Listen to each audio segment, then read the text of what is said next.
So this video is going viral. 300,000 likes. Where this atheist basically says heaven sounds boring, that it's meaningless and it strips you of your identity. And honestly, this video gave me whiplash. 1 minute, it's why does God allow pain? But the next, if I can't feel pain, am I even me? What? So here's the problem. A lot of people are rejecting the Christian view of heaven, but they're not actually rejecting what the Bible teaches or church tradition teaches. They're rejecting a cartoon version of it. Some weird mix of Sunday school cliches and The Simpsons. In this video, we're breaking down the real theology of heaven, the actual Christian claim, and why every one of these TikTok arguments collapses under its own weight. You've heard of the problem evil, but get ready. We're about to confront the problem of heaven.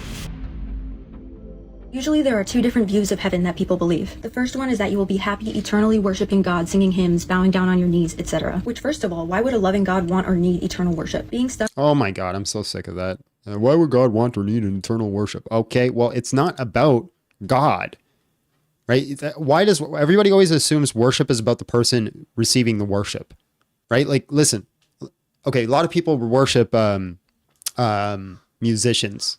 So they worship the musician. Now the musician does get something out of it. They like being worshiped 100%. But are the people who are worshiping the musician getting nothing out of it? Do they find no joy or no purpose or no meaning? Did I say magician? Musician.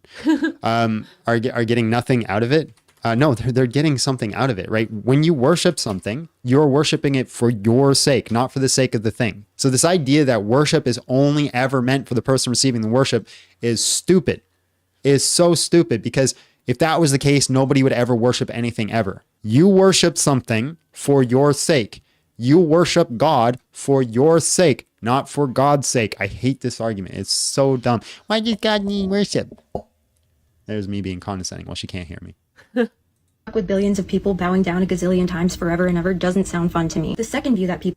That's a form of worship, but that's not what worship is, bro. I feel like people just take these ideas that are not in the Bible, not in church history, and they just run with it. Show me one verse or church father that says all of heaven is just bowing down.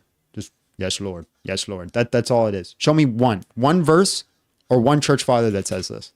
Have is that heaven has similar settings and objects as earth does, like golden roads and gorgeous beaches, and you can do whatever you want forever. But that's the problem. You can do whatever you want forever. Forever is a concept that cannot even be imagined by humans. Imagine the length of the entire time you've been alive. Now multiply that by 1 billion. Now multiply that by 1 trillion. And that is not even a snap compared to eternity. You can read every book ever written an unlimited amount of times. I could paint every painting that could possibly exist. But will you meaningfully enjoy doing any of it? You can do every possible thing ever, That sounds great to me. Yeah, but she also kind of took the first point, threw it away, made the second point, and completely got lost in the sauce. The first point is the point. You spend an eternity worshiping God. God is infinite, which means you are never going to find an end to him. You will never find an end. Everything will always be new. There will always be something new to find, always something new to be. You're also, big part that she's missing, you're going to be a new creation. The reason right now we crave death, and this is something that we do crave, is because we have finite bodies that are not meant to exist for eternity. We are meant to exist for a finite period of time. We're going to be a new creation that's going to have no concept of time. You're going to be in heaven for you don't know how long. You'll be like, oh, has it been an hour or has it been 10 billion years? You're going to have no concept of this, right? So you're just presupposing a whole lot of things, which again is not in the Bible, not in church tradition by any means. Millions and trillions of times, and that won't even be a fraction of forever. A millionth of a second is equivalent to 1,000,000 years. Because in eternity, there is no such thing as time. All right, next thing. In heaven, and I quote, there shall be... She just said it. It's going to be so long. It's going to take forever. Imagine going 1,000,000 upon 1,000,000 upon 1,000,000 years, because in eternity, there's no such thing as time. That's a contradiction. You just said that it's an infinite amount of time, and then you said there's no such thing as time. And you said the problem is there's going to be too much time and you're going to get bored of things. But then in the next sentence, you said there's no such thing as time. Which one is it? You can't have both.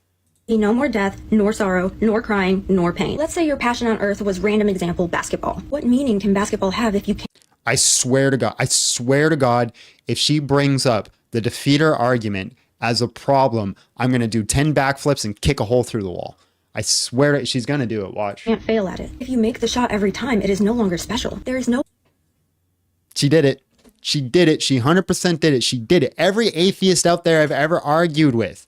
Why do we hurt? Why is there pain and suffering? Why do we feel bad about things? Why do I cry when my wife says that I'm a little chunky?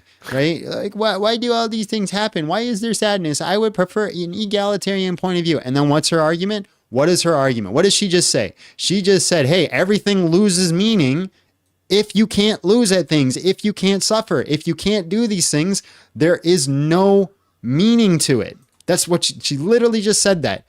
She used the problem of evil, flipped it on its head and called it the problem of heaven. My goodness freaking Lord, these freaking atheists cannot be consistent about anything ever. Anything ever. Oh, God hurts people and we're all sad. Oh, but the problem with heaven is we're not going to be sad anymore. What? I'm like, pain or disappointment from missing a shot, so what is the meaning? Also, materialistic things like fancy cars and diamonds would mean absolutely nothing because everybody has an unlimited supply of everything. People are going to say, but who says you get fancy cars and diamonds? There's no sadness, so it wouldn't bother you. But then is that really me? And that leads me to the next thing. How can you be... She's gonna bring up the problem of free will, but flip it on its head. She's gonna bring up the problem of free will now, but flip it on its head. Perfect and happy all the time and still be yourself? Who are you without your sadness? Are your sad memories erased? Your memories are a part of who you are. It's almost... She did too. She took the problem of free will, flipped it on its head. The whole argument that Christians give all the time. Why did they put the garden? Why did they put the tree in the garden? If God didn't want us to do evil things, God obviously planned us to do evil things. Well, if you exist in heaven and you don't have the option to do evil things, do you have free will? Are you even you anymore? What? Bro. Every argument I've had with atheists, this has got 304,000 likes, so don't tell me this is a unique, special viewpoint. Don't tell me that. Don't come at me and say, this is a unique, special viewpoint, and that's just her. It doesn't represent all 304,000 views. It's a significant amount of people. Significant amount of people. Bro, the whole thing, everybody, all the time. God's a bad guy because he put the tree in the garden, gave them the option to do evil, and then she's flipping it on the head right now and saying, well, if I don't have the option to do evil or feel sadness, am I even me anymore? I can't do it with these atheists, bro. They will never be satisfied. No matter what answer you give them, they will always find a problem. Always find a problem. They're looking for problems. Nonsense, ladies and gentlemen. Nonsensical buffoonery. Buffoonery. Say you can look back at your sad memories without being sad. If I don't feel sadness looking back at sad memories, that means either my brain has been altered or the memories have been altered. Let's say your whole family makes it to heaven. If everyone is perfect, are there arguments or disappointments? And if not, is that really your family? If I can't have a disagreement with my mom, is she really my mom? Were you going to say something? That's just a weird point. Oh, I need to be able to fight with my family for them to actually be my family. Doesn't make any sense. Are they not your family when you're not fighting? And you're just assuming there'd be things that you'd want to disagree about. That's another thing that you're assuming. And again, you're throwing away this whole idea that once again, you are a new creation. You are no longer you. You're right. Am I even me anymore? No, you're going to be new. You're going to be different. You're going to be a new creation.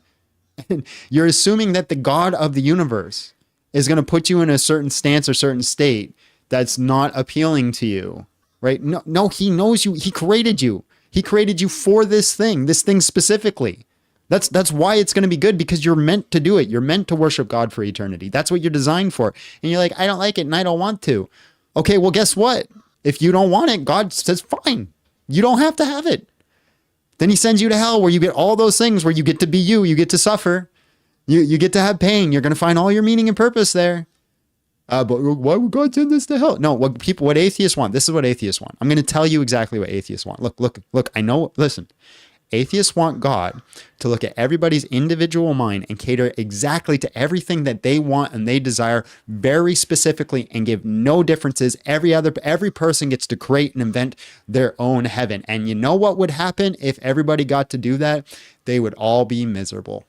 Every single one of them. I would want this, and they'd realize it's not fulfilling because you are not meant to be your own God. That is literally what caused the fall. Is y'all wanted to be your own God, wanted to make your own decisions, and that's what caused all the suffering that you're going through now. And you still are begging God to do that. And God says, fine, go ahead. That's literally my concept of hell. This is the C.S. Lewis concept of hell. God gives you over to your own desires, everything that you ever wanted, and it causes you suffering. I just don't get these atheists anymore. Prenham came in with $5, says, this is just a bunch of garbage. Presuppositions without presenting a real argument based. They're incapable of eternal critiques. Impossible to actually give an internal critique. They invent a straw man every single day of the week. Every single day. I just like this comment from Lawful Good. It says, why would she want to be arguing with her family for eternity? Based. If my brother doesn't annoy me sometimes, is he really my brother? In heaven, everything we say or do has to be completely moral and good as to not cause suffering or sin. Everyone would have to have the same opinions on everything. And if No! Why? Why does everybody got to have the same opinions on everything? Why can't people disagree? Like, there's literally a council of gods in the Bible that discuss how to rule over earth. Lowercase g gods, everyone relax. Lowercase g, these would be angels. We call them angels. But they literally gather and discuss things. They're existing in heaven. That's what they're doing. And they have discussions and they do things and they participate in creation. There's just so many logical leaps here that have no basis. Again, nothing in scripture says anything that she said. Nobody in church history has ever said anything that she says. She's making all these logical conclusions because she got all of her ideas of God from The Simpsons. Not specifically The Simpsons. I'm just saying it's TV, but you get the idea. everyone's view of paradise is different, how can we all be in the same place? To me, paradise would be hanging out on the beach with my loved ones. To somebody else, their paradise might be the world being made Would our loved ones have to be fighting with you on the beach? What if her loved ones, what if their paradise is not hanging out with her on the beach? This is funny. Pates came in with $2.99, says it's not a vape. Ha ha ha. They're saying this is my Dean crash out. It's not a vape. I think he was trolling though. I'm not too sure about that.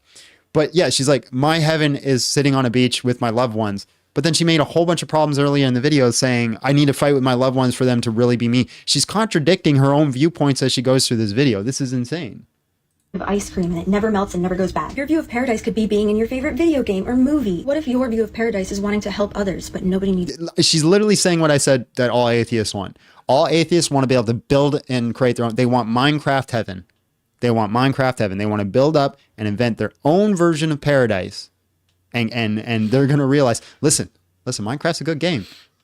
Play it for eternity, right? You get to do whatever you want, right? Or you could do what God had literally created you to do. Like, do you honestly think God created you, the creator of the universe? And I could hear it right now, but you got to prove that God exists. It's an eternal critique. Do you honestly think that the creator of the universe would make you in a state that you're not going to find joy and fulfillment doing what you were created to do? Like, you're the worshiping God, the part that you're like, that doesn't sound like it's for me. It's literally what you're made for. That's like saying, water's not for me. I don't want water. It's not for me. I'm not going to drink it. You're meant to drink water, right? You're going to prosper and be better drinking water. You're going to prosper and be better being with God. That's what you're designed to do. Back to the memories thing. Do we remember anything that happened on Earth? Will we remember our friends and family members who didn't make it to heaven? There is no pain and sorrow, so even if I did remember them, I wouldn't be able to miss them or have empathy for them. Let's say a mother...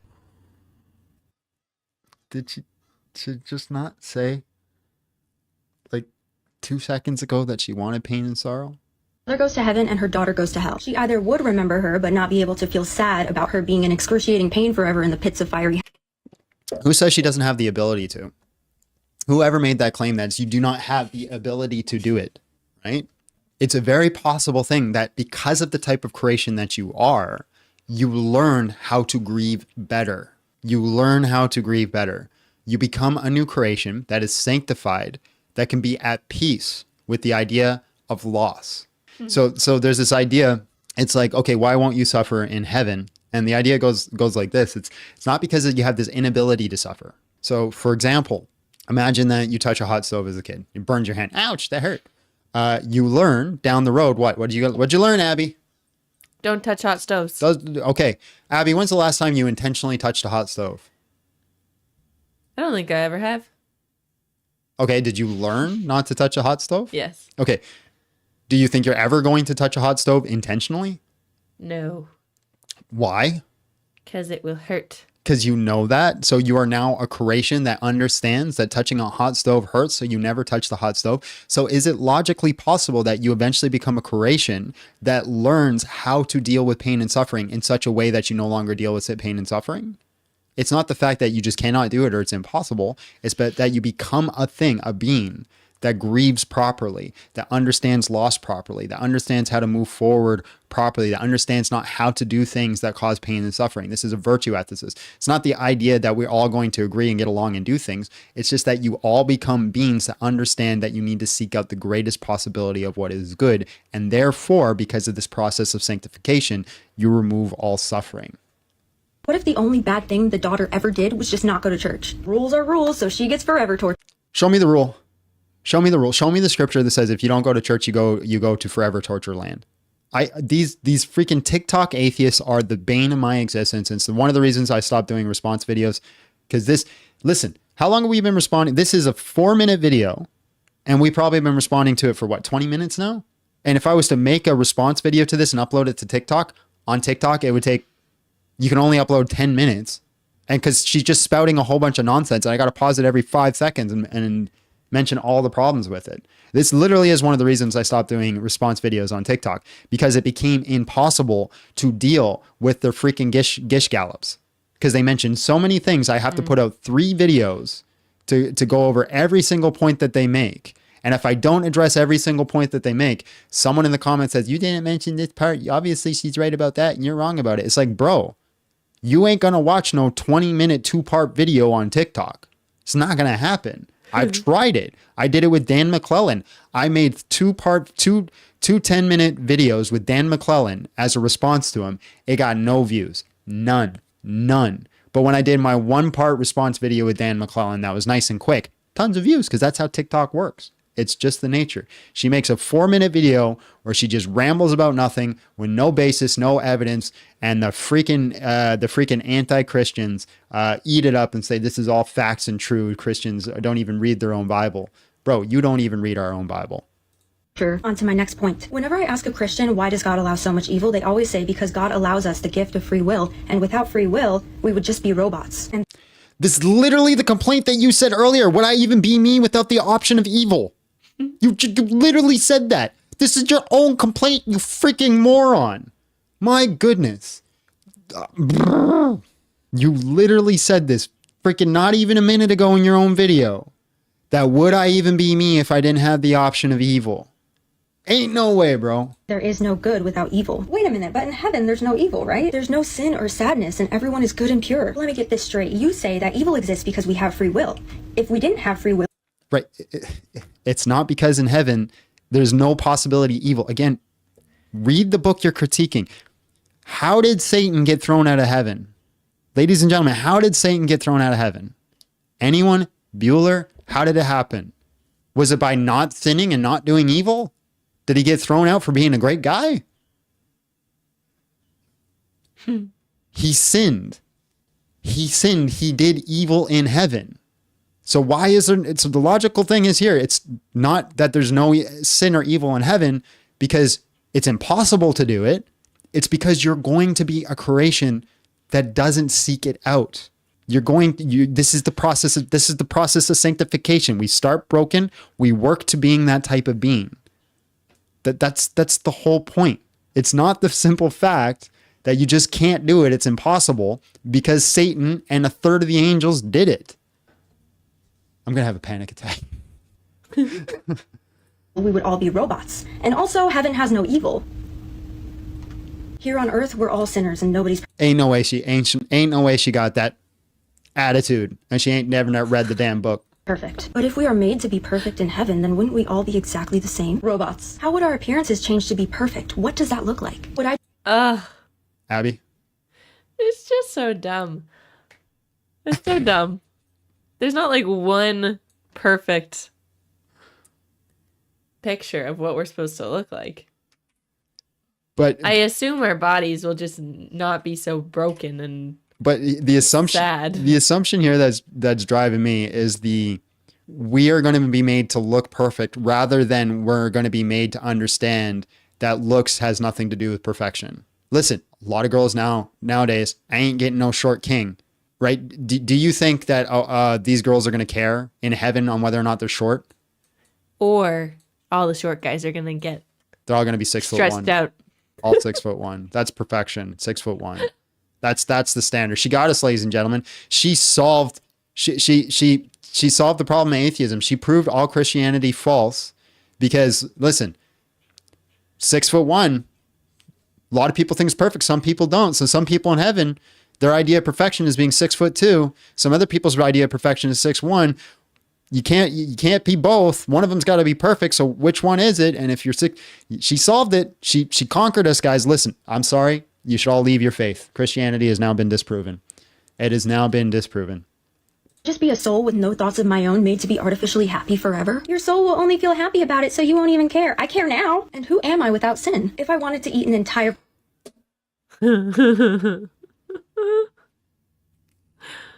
Wow.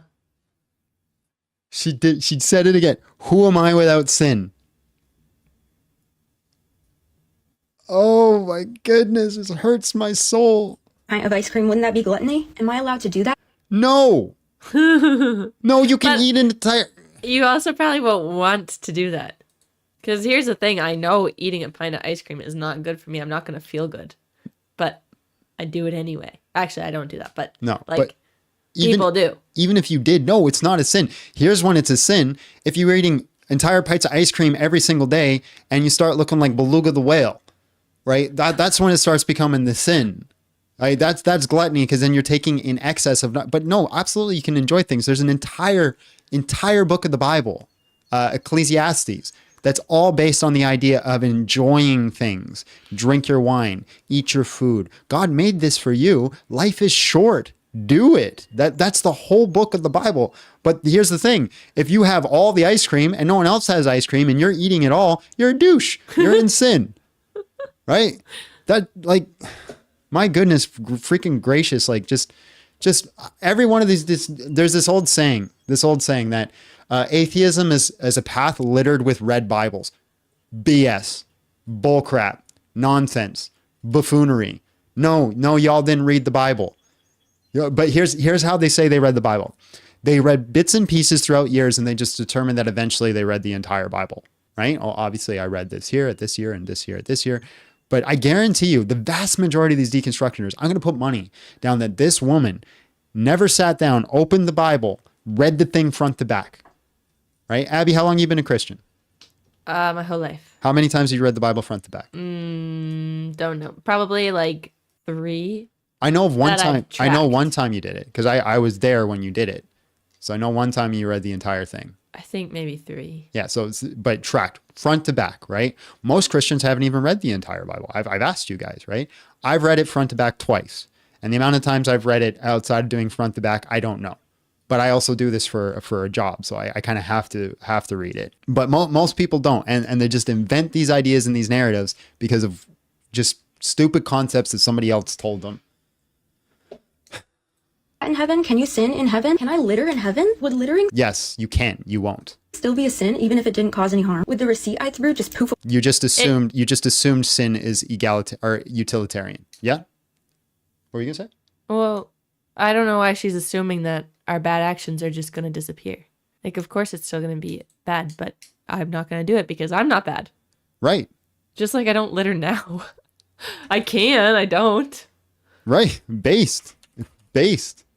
away? In heaven, you won't even want to sin. So the desire I have right now on earth to eat a pint of ice cream will be restricted somehow in heaven? Would my thought No, you will become a being that has learned. Listen, okay, look, it's a simple concept. You go to heaven, or no, not even go to heaven. Right now, today, go ahead, eat a pint of ice cream every single day. Go ahead, see what happens. Tell me how you feel. And tell me if you've learned that, hey, maybe not eating a pint of ice cream every single day is a good thing. Right now, sorry, go ahead. It's okay. I feel like people do this with their children. Their children want to eat candy, like a copious amount of candy, and they're like, all right. Eat a whole bunch of And then candy. they eat a whole bunch of candy and they get sick. You're like, well, maybe you should have done that. Yeah. So you learn these things. Fan says, I do eat a pint of ice cream every single day. You learn these things, and then you become a person that says, hey, yes, I could eat a whole pint of ice cream. It's an option. I'm not going to, not because God did a lobotomy on you and took out your brain, is because you've become a being that understands that eating a whole pint of ice cream every single day is not the funnest thing in the world. It's not, oh, that was a great time, let's do it again. Like these freaking TikTok atheists, like, just listen, there should be a rule that you can't be a freaking deconstruction atheist until you've went to seminary or something. This is nonsense. Thoughts of sin be repressed. If some thoughts are repressed and some thoughts are given, then how do I know if any of my We've never said any thoughts. Show me again one verse or one church tradition that says any of your thoughts are suppressed. Just one. But she's going to come to these conclusions because she never opened the damn book. thoughts are my own? Am I allowed to opt out? Am I allowed to leave? Am I allowed to ask questions? Please, guys, don't do this. This would be awful. No, I do not need to go into a higher tax bracket. That'd be the worst thing ever. Please don't do that. Or would my mind somehow be altered to just accept everything and be happy about it? Before y'all try to be smart in the comments, obviously heaven is better than hell. But does that mean it's good? What's wrong with just going to where I was before I was born? I would rather just cease to exist than go to either of those places. Sure, before And God might give you that. Listen, God is gracious. He very well may give you that. Like there's no issue I have. I don't think it's true, but I don't think there's any issue with annihilationism. God very well may give you that. That might be your reward. But guess what? I'm going to be in heaven at peace. You enjoy not existing. Listen, if I got to pick one of the two, I'm picking option A, bro. before you were born, there were no joyous experiences, but there was also no death, sorrow, crying, or pain, or pressure to be perfect. There is just She literally There's this not whole going to be pressure to be perfect. the whole video, she says, am I even me without pain? If the whole video, can I really find purpose or meaning without pain? And then then at the same freaking breath, she says, why does God do pain? And oh my God, this is another rung of the tax ladder. This is nonsense. This is one of the worst. And the requirements to get into heaven also make no sense, and I can talk about that for hours. But yeah, does anyone relate to my feelings or have any of these same questions? Because I haven't really seen this talked about. You haven't seen this talk about also BS. This is literally all TikTok is if you're on religious TikTok. Literally everything you said is just regurgitation of other TikTok deconstructioners. And yeah, people do feel the way you feel because none of them know how to read. You made it to the end of the video. Click one of these to keep watching. Or, God will send you to hell. Or maybe heaven. I don't know anymore. Which one's the bad option?